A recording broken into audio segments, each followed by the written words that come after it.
touched me and made me whole. What's up, guys? Thanks for tuning in to this video on Elvis is the Man. So I want you guys to hear one of the sweetest stories and one of my favorite stories that shows Elvis's generosity and his goodness and his love that he had towards other people, just regular people. I think this is one of the things that separates Elvis from so many other celebrities and just regular people, that is. On a side note, the movie Agent, or the Netflix series Agent Elvis, showed a different side of Elvis that he wasn't really. It was like a more amplified version of his personality. But this, because some people were saying that it missed the true sense of Elvis. And yeah, that was for comedy. But before I get too off track, this shows the true Elvis. If you haven't heard this story, listen to the story by Joe Mascale.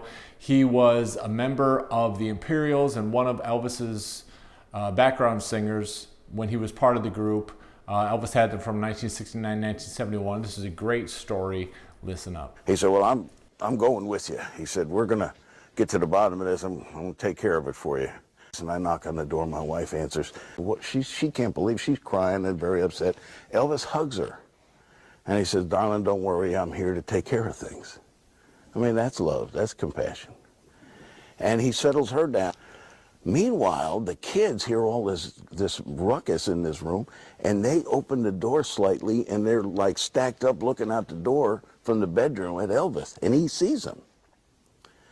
He goes in there with them, and I wish you could have seen him that night. It was unbelievable.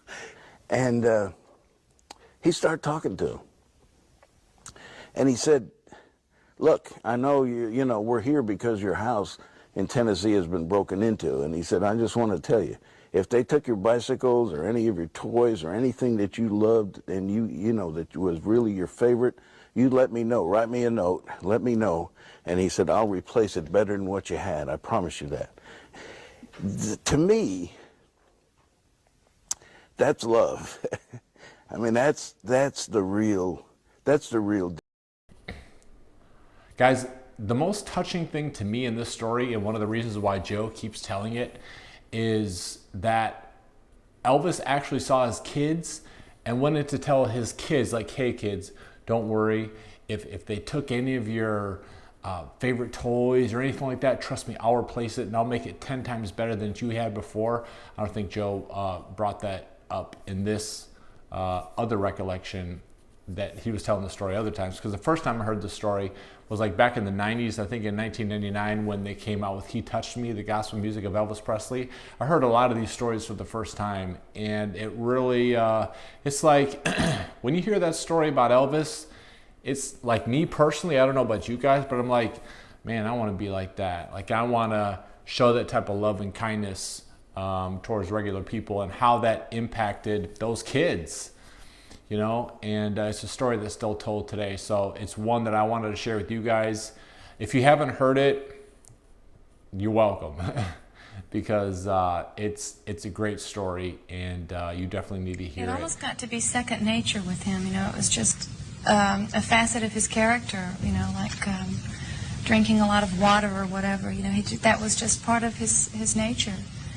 And it was really astounding if you just sat back and pondered for a few moments about the extent of his generosity. It was incredible. And it began, he told me the story, and I think it's really a sweet little story. When he was 9 years old, he said that he got saved in the Christian sense. And they were very, very poor in Tupelo, Mississippi, Elvis's family. He said he was dirt poor. And he suddenly was just filled with this wonderful spirit. And all he had in the world were comic books. So he took all of his comic books and he ran out into the street and he started giving his comic books away to all his little neighbors. And I thought, what a really sweet story, because that generosity. So if you have any other stories that are your favorite with Elvis about showing his generosity and his love for other people, comment them down below and let's hear them. Talk to you next time. Subscribe.